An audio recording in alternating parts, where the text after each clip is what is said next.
Bom dia, boa tarde, boa noite, não sei que hora você está assistindo esse vídeo. Seja bem-vindo a mais um episódio do Política para o Cidadão. Aqui nós trabalhamos os conceitos e os elementos básicos da política para que você seja um cidadão consciente dos seus direitos. Estamos aqui no quadro de entrevistas aos candidatos a vereador no município de Cuiabá.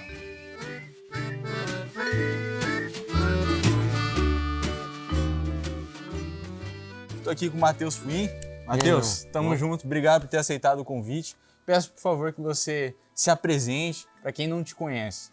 Primeiramente, meu amigo, quero te agradecer pelo espaço de a gente estar aqui. Todos vocês que vão estar assistindo esse vídeo aí ao decorrer dos dias. Quero agradecer vocês que estão aí nos acompanhando, acreditando nas nossas ideias, no nosso propósito. Quero dizer que nós estamos aqui muito além de apenas ocupar uma cadeira na Câmara Municipal de Cuiabá. Nós estamos aqui por um propósito, para que a gente possa acabar com toda essa corrupção que tem e ainda mais, lutar contra o abuso infantil na nossa cidade. Esse é o intuito do nosso coração, Idebrand. E com certeza é isso que nós vamos fazer quando a gente entrar lá. A gente vai trabalhar isso aí. Queria perguntar para você, cara, qual é a sua história de vida? Eu te conheço, tem um tempo já. Queria te perguntar o que te trouxe até aqui, quem que é o Matheus Fuim, que é formado hoje. Quantos anos você tem? Tenho 22 anos de idade. 22 anos de idade. Minha idade, nós temos 22. Aí... Tudo 22 esse ano, 22, né? É a melhor idade, né? Brinco com o pessoal. Mas queria perguntar pra você, o que te trouxe até aqui? O que te motivou? Quais são os princípios que você carrega dentro do caráter do seu coração? Primeiramente, assim, eu sou cristão, né? E eu nasci, basicamente, aos meus 2 anos de idade. Minha mãe se converteu ao cristianismo nas igrejas evangélicas da Assembleia de Deus, e ela trouxe toda a minha família com esse intuito, né, de servir a Deus, conhecer os princípios bíblicos, hebraicos, e consequentemente a gente cresceu nessa linhagem, acreditando em Deus, seguindo os princípios bíblicos, os mandamentos do Senhor, e automaticamente nós sabemos que é uma das melhores coisas que nós podemos ter na vida, é servir a Deus. Então eu cresci nesse contexto aí, os meus pais sempre cristãos, trabalhando muito. Minha mãe, ela é dona de casa, faxineira também, trabalhava fora. E meu pai era zelador de condomínio. E ele encostou, né? Eu tinha mais ou menos 10 anos de idade, com problema na coluna, né? Ele era pedreiro antigamente. E aí, muito problema na coluna. E ele acabou que teve que ser afastado dos seus serviços e começou a receber dinheiro pelo acostamento que ele teve da prefeitura, né? Do estado. E aí eu fui crescendo nesse meio. Só que aos meus 12 anos de idade, o meu pai, ele saiu da igreja e ele retornou a ser alcoólatra, coisa que ele era muito tempo atrás, antes de ir à igreja, sabe? Ele passou 8 anos na igreja e quando ele saiu novamente, ele entrou no mundo do alcoolismo e, assim, muito forte. Discutia com a minha mãe, brigava com a minha mãe, batia na minha mãe. A minha mãe não aguentou também, saiu da igreja, aí a minha vida virou uma loucura. Aí meu pai, ele parou, teve um tempo que ele parou de receber o dinheiro, né, do encostamento que ele teve. E aí nós começamos a passar por uma situação muito difícil em casa. Até ponto de, às vezes, ter um arroz ou só um macarrão e não ter carne para comer, entendeu? Faltar, assim, uma mistura pra gente estar comendo. Nunca passei fome, como eu disse lá em Brasília. Nunca passei fome, graças a Deus. Mas, às vezes, faltava ali uma mistura pra gente comer, uma carne. Às vezes, só comia o arroz e o feijão quando tinha. Às vezes, só o arroz, às vezes, só o macarrão. Mas essa foi, basicamente, a minha história de vida dos meus 12 anos pra frente. Então, a partir dos meus 12 anos de idade, eu comecei a trabalhar. Né? Eu não tenho essa minha história de vida como uma coisa ruim para mim, porque isso me motivou a trabalhar, me motivou a crescer na vida, né? Não ficar dependendo do meu pai e da minha mãe. Já comecei a ter uma independência, entendeu? Então eu já comprava as minhas roupas, comprava um material de escola, você tá entendendo? Meu sapato eu comecei a comprar, entendeu? E em casa a situação muito difícil, meu pai alcoólatra, batia em mim, brigava comigo, mas automaticamente isso foi fazendo com que eu olhasse aquilo e falasse, não, eu tenho que ser diferente. Né? E eu continuei na igreja. A minha família toda saiu da igreja e eu continuei. Continuei nos caminhos do Senhor, que acredito que é o melhor caminho que tem pra gente viver. Acredito que os princípios bíblicos são princípios criados para nos dar uma boa vida. Você dá aula para as crianças, não dá? Sim, eu desde os meus 17 anos de idade eu comecei a ministrar. Nos meus 18 anos eu comecei a pregar para as crianças. Eu faço palestra para adulto, para crianças, prego para crianças, adultos também, jovens. Mas a minha principal bandeira hoje é o Ministério Infantil. Né? A gente dá algumas palestras contra drogas, abuso infantil. E eu queria que você falasse aquela parte. Você trabalhava no shopping popular, né? Aí dos meus 12 anos eu já comecei a trabalhar. Nos meus 17 anos, dos meus 16 anos aos 17 a 18 anos, aconteceu um fato na minha vida. eu fui morar com o pessoal, né? Que meu pai foi embora e me deixou sozinho, né, com os meus 16 anos de idade, né? Eu já morava com um irmão, com outro irmão, e aí meu pai veio embora, eu fui morar com ele, aí 16 anos de idade ele foi embora pro sítio e falou que se eu quisesse ficar, eu tinha que ficar. Ou eu ia ter que ir embora com ele. E aí eu trabalhava com essa família de decoração e eles me convidaram para ir morar com eles. E eles tinham uma condição financeira muito boa, eles tinham 7 lojas dentro do Shopping Popular. Foi aí que foi a minha entrada pro Shopping Popular. Eu fui morar com eles e aí comecei a trabalhar no shopping, né? E ter morado com eles foi muito bom porque me amadureceu muito e me fez ter essa visão do empreendedorismo. Falei, poxa, velho, não é só uma faculdade que vai me abrir uma porta para que eu possa crescer na vida. Tem várias outras coisas também. E é isso que eu, como político, quero mostrar para os jovens, que talvez tem jovens que não têm vocação para fazer uma faculdade. Talvez não tenham uma oportunidade de fazer uma faculdade, não passa no Enem, não tem condição financeira. Mas tem o empreendedorismo, né? Que ele pode estar aprendendo e crescer também profissionalmente. O que as pessoas elas não identificam é que, pelo menos no sistema, né, que a gente vive capitalista, é que a gente tenha a chance de uma pessoa que ela não nasceu com as oportunidades de alguém que nasceu em uma família que tem umas boas condições. E trabalhar para conseguir conquistar aquilo que conquistou. Então você viu essa forma, cresceu e hoje você é uma pessoa totalmente diferente, moldada nos valores cristãos, princípios cristãos. E é essa forma como eu enxergo que de oportunidade. Eu queria perguntar para você, o que te motivou a entrar na política, né? Você trabalhou bastante, você teve uma história de vida até o presente momento. Eu queria te perguntar, né? Por que entrar na política? Eu, como eu continuo dizendo para você, né? Eu entrei no Shopping Popular e ali a minha vida mudou. A minha visão por empreendedorismo.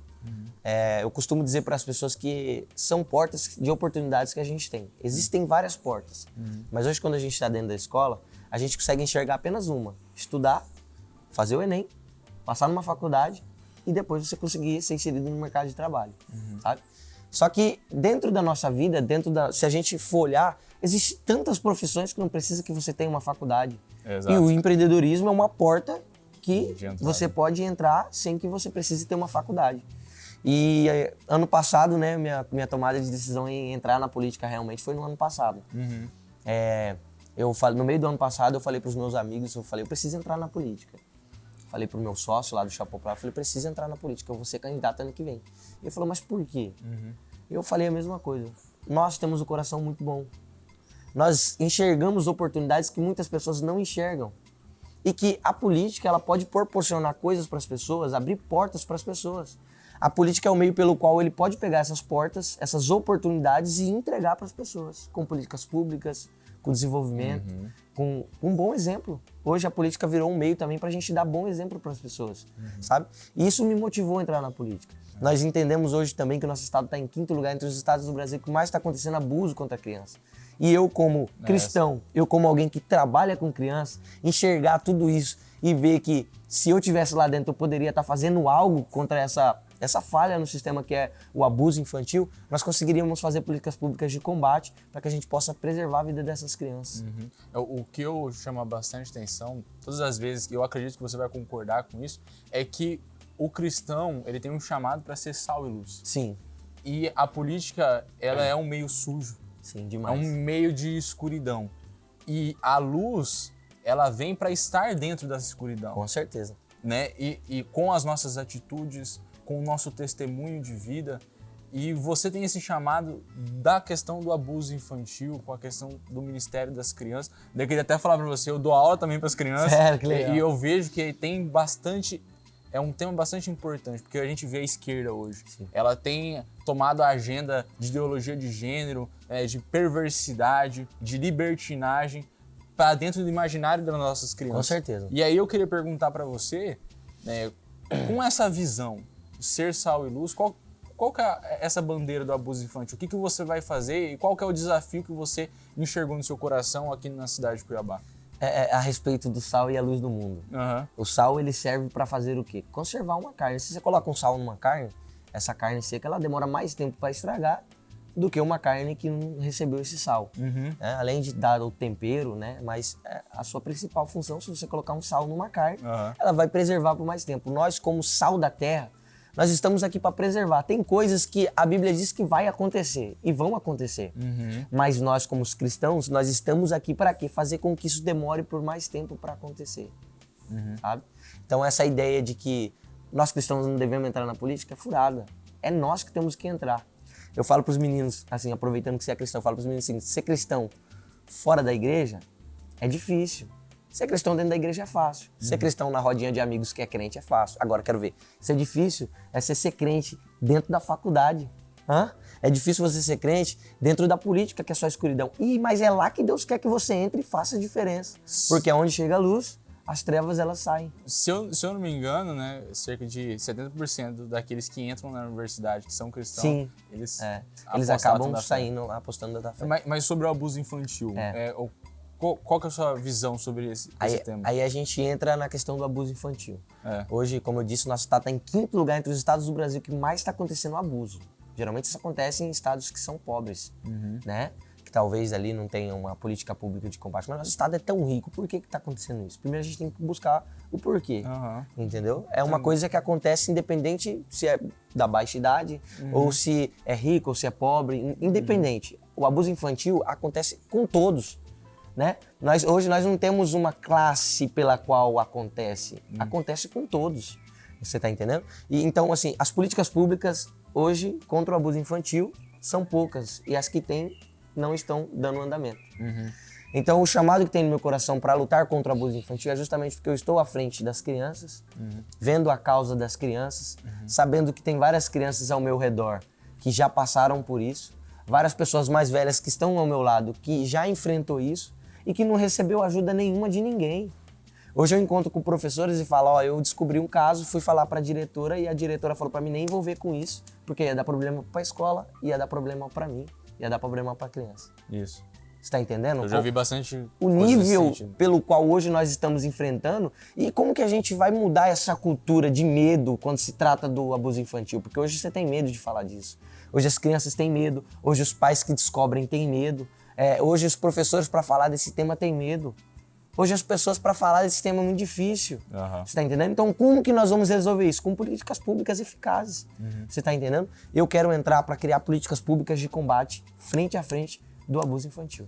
Mas levar para dentro das escolas. Como vereador, né, que a nossa competência seria de legislar e fiscalizar.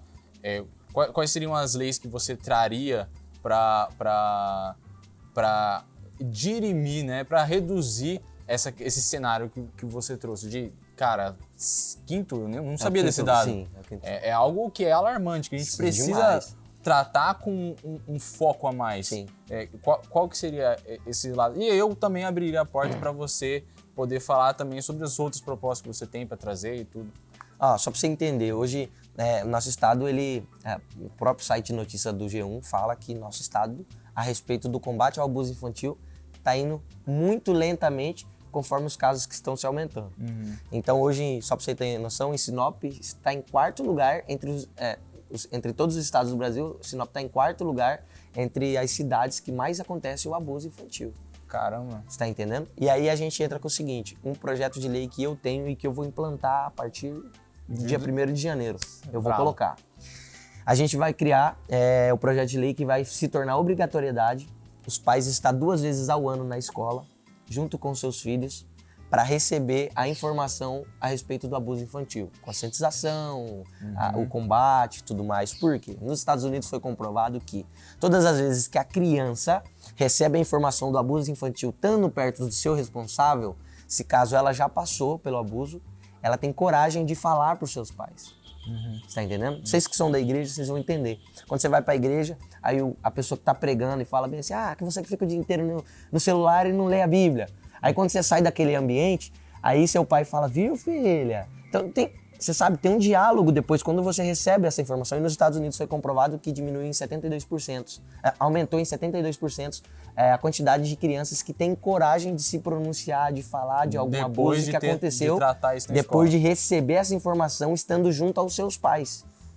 Você tá entendendo? Então o que a gente precisa fazer? Essa lei vai se tornar obrigatoriedade, os pais estarem 2 vezes ao ano, junto com seus filhos na escola, para receber essa informação junto com seu filho.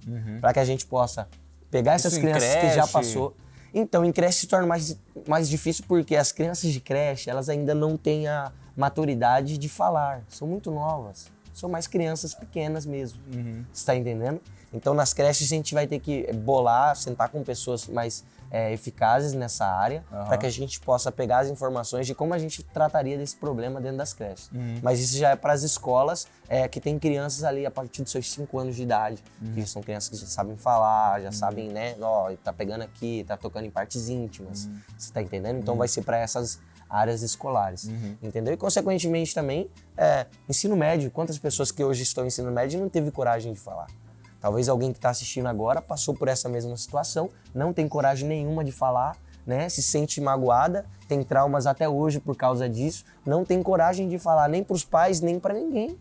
Não, mas que a partir do ano que vem, que ela vê que tem pessoas que estão falando, pessoas que estão sendo curadas por causa disso, pessoas que estão colocando vagabundo na cadeia, esses estrupadores que abusam das nossas crianças. Você tá entendendo? A criança é a parte mais frágil da sociedade, elas não conseguem se defender. Não conseguem. Entendeu? Sim. E nós vamos criar mecanismo de defesa para as crianças conseguirem se defender. Só precisa de quê? De um cuidado para essa área, mas os políticos não querem saber de criança. Entendeu? Estão preocupados com asfalto, com corrupção, com um monte de coisa errada. Eles, para ganhar voto, eles falam tudo. Entendeu? Se ele vem num bairro que tá cheio de buraco, ele fala, vou tapar os buracos. Se ele vem num bairro que tá sem asfalto, vou trazer asfalto. Se ele vem num bairro que tá sem escritura, vou dar escritura para todo mundo. Teve a Marina, ela veio aqui e ela falou exatamente isso, né? Um cidadão chegou para ela foi conversar, ela falou, não, mas tá o vereador aqui, trouxe a praça pro nosso bairro. Aí, peraí, tem que analisar bem, porque quando trata de campanha, promete Deus e o mundo. Sim. Só que, na verdade, nós sabemos muito bem a competência e daquilo que o vereador ele pode e não pode fazer. Com certeza. Exatamente. E aí eu queria perguntar para você, quais são, fora do abuso infantil, quais são os desafios que você encontra na política hoje, municipal? Nós temos aí o cenário da saúde, Sim. que é lastimável, Sim. falando assim do mínimo, né? A educação, que você até já trouxe essa proposta, das ruas, indústria da multa, todas essas coisas. Como que você analisa isso? Como que nós podemos contar com Matheus Fuim, em 2025, vereador por Cuiabá? Só para mim finalizar essa questão do abuso infantil, já para a gente partir para as outras propostas que a gente tem também, só para você entender, os políticos eles vão vir, vão falar a respeito disso, do asfalto, buraco, tudo. Eles não falam da criança, por quê? Porque a criança não traz voto para eles. Então eles estão preocupados com o voto. Então é isso mesmo que a Marina falou, na época de eleição vão prometer o céu e o mundo para ganhar, para entrar lá. Depois não vão estar nem aí. Então precisa alguém que entre de verdade com propósito. Quando alguém entra com propósito para uma causa específica, essa pessoa ela vai lutar por aquilo, porque foi aquilo que levou ela lá para dentro. Você está entendendo a motivação? Agora nós vamos entrar na questão da saúde e da educação. Eu acredito, Hildebrand, que a gente precisa focar na base. Eu sou jovem, tenho 22 anos de idade. E a gente precisa ajudar as crianças, defender as crianças e criar oportunidades para que os jovens possam crescer. Então, uma das leis que a gente pretende fazer, do que a gente pretende proporcionar para a cidade, é a gente criar ensinos de educação financeira para as escolas, levar educação financeira para dentro das escolas. Acho que isso é muito importante. Muito importante. A gente precisa levar educação financeira para as escolas. As pessoas não conhecem sobre imposto, sobre como que funciona o retorno do município para a educação básica, que é responsabilidade, né, a alfabetização, sobre como que funciona a questão, principalmente, por exemplo, um dos grandes problemas que eu venho falando sobre iluminação pública. Eu tenho certeza que você deve olhar, é a cidade escura, pô. Demais. Aí quando a gente paga a conta de luz, pra você que tá assistindo, né? Quando você paga a conta de luz, tem uma taxa. Uma taxa. Que é literalmente específica para iluminação pública. Então, para onde que esse dinheiro está sendo destinado? Aí você entra o seguinte, Hildebrand, eu tô andando bastante a cidade e eu fui num monte de grilos, os chamados grilos, os bairros ainda que não tem escrituras. E lá já tem poste de energia, já tem energia, já estão pagando energia, e lá também tem imposto a taxa da iluminação pública. Aí entra o seguinte, vai um monte de vereador lá falando que vai trazer escritura, vai trazer asfalto, vai trazer... Os caras não levou nem a iluminação pública para lá, que é obrigação, é obrigatório, se você tá pagando, receber a iluminação pública. Com certeza. E o pessoal de lá estão pagando, entendeu? E não o chega. Estado estão recebendo e não tem iluminação pública. Você tá entendendo? E esses vereadores que vai com conversinha fiada pra senhora aí, dona de casa, pro senhor aí falando que vai levar, não tá levando nem a iluminação que já era pra ter na casa da senhora. Esse vereador é incompetente, só tá iludindo vocês pra estar lá de novo ano que vem.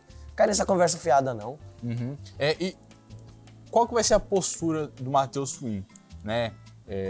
Vai ser um cara fiscalizador, combatente, vai ser um Abílio aí 2018, vai ser alguém propositivo, vai ser alguém que vai dialogar?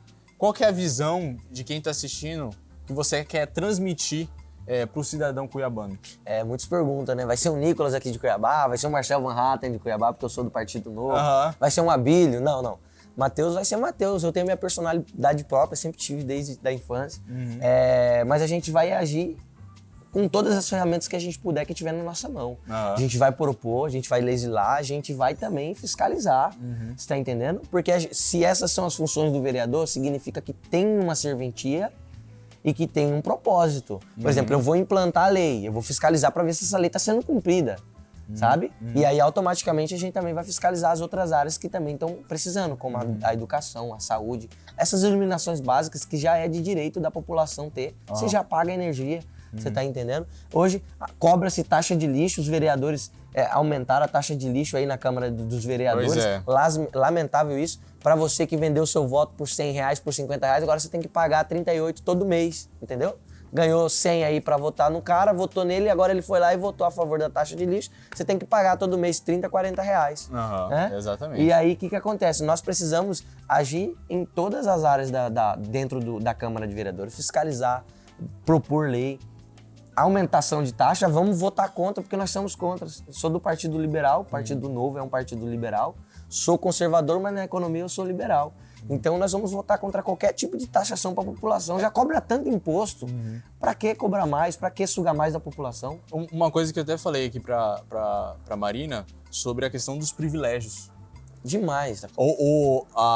Tem uma lei agora que aumentou o salário do vereador para 26 mil reais. Então, a gente pode esperar esse estilo seu de combate aos privilégios dos vereadores? Com certeza. Eu sou do Partido Novo. O Partido Novo, um dos seus princípios, né, que está registrado até no TSE, do Partido Novo, é o combate aos privilégios. E eu já falei em outras lives, falei no meu evento de lançamento de pré-candidatura, foi um dos maiores aqui de Cuiabá, 150 pessoas foi ao meu evento no sábado para falar de política, um jovem que nunca foi político. Para mim foi muito essencial, foi muito maravilhoso esse momento. E eu falei, eu vou ser contra vale terno, eu vou ser contra gasolina, eu vou ser contra. Eu vou usar o meu dinheiro para fazer essas coisas. E o dinheiro a gente vai economizar para levar mais qualidade de vida para as pessoas, para devolver esse dinheiro para quem realmente merece, que é o contribuinte. A gente vai respeitar o dinheiro do contribuinte. Precisa ser respeitado o dinheiro do contribuinte. As pessoas trabalham tanto, cara, tanto, o governo pega tanto das pessoas e não dá o mínimo.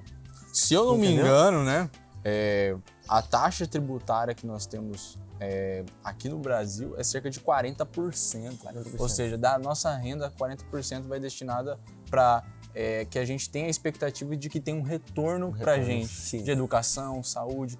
E aí, que eu queria entrar aqui pra gente começar encaminhando pro final, uma pergunta que eu sempre tô fazendo para todos, né? Que é a questão do centro, da revitalização do centro de Cuiabá, né? Do centro histórico. Nós vemos ali um cenário triste, cara. Por quê? Porque a nossa cidade, não sei se você sabe, ela foi fundada ali. Sim, no centro. Miguel Sutil veio e fundou ela ali.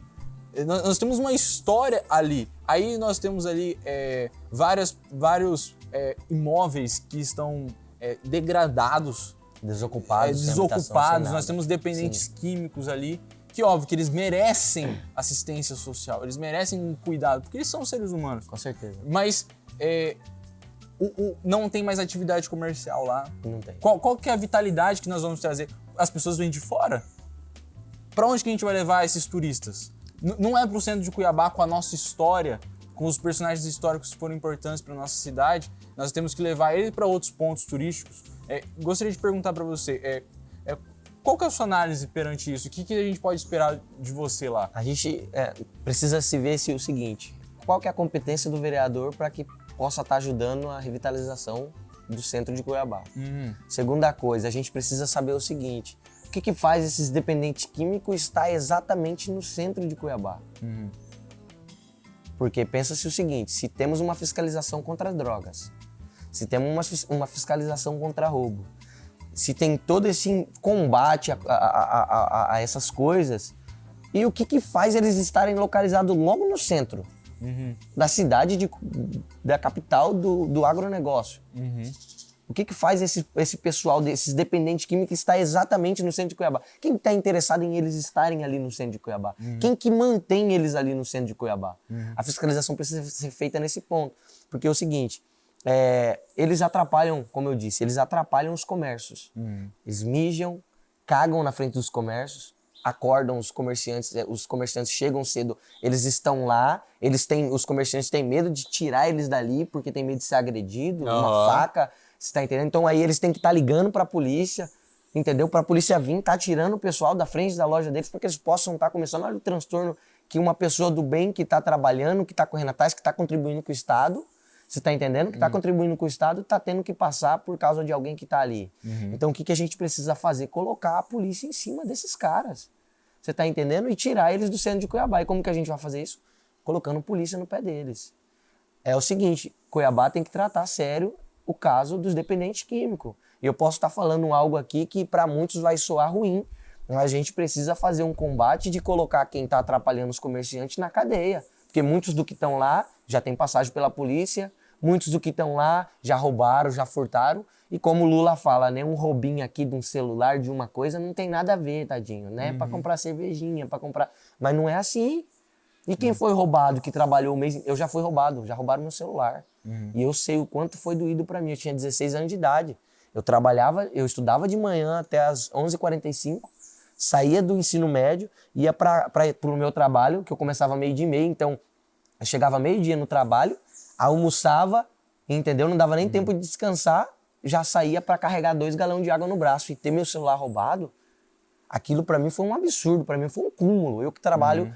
cansado, estudo, busco as minhas coisas, conquistar as minhas coisas, se alguém chega aqui e rouba seu celular, pô, velho. E aí imagina, o comerciante que luta, que trabalha, que batalha, tá todo dia ali cansado, o funcionário lá que tá lá trabalhando cansado todos os dias, procurando um alimento para sua casa, para manter, para crescer sua família, para dar dignidade para seus filhos, e o vagabundo, o traficante, a pessoa que é fumador de droga, que tá lá atrapalhando a vida desses caras, entra, atrapalha o comércio. Eu tava na Riachuelo ali do centro esses dias, o cara chegou xingando todo mundo, as pessoas que estavam ali comprando, os clientes ficaram com medo, saíram acuados para trás do balcão.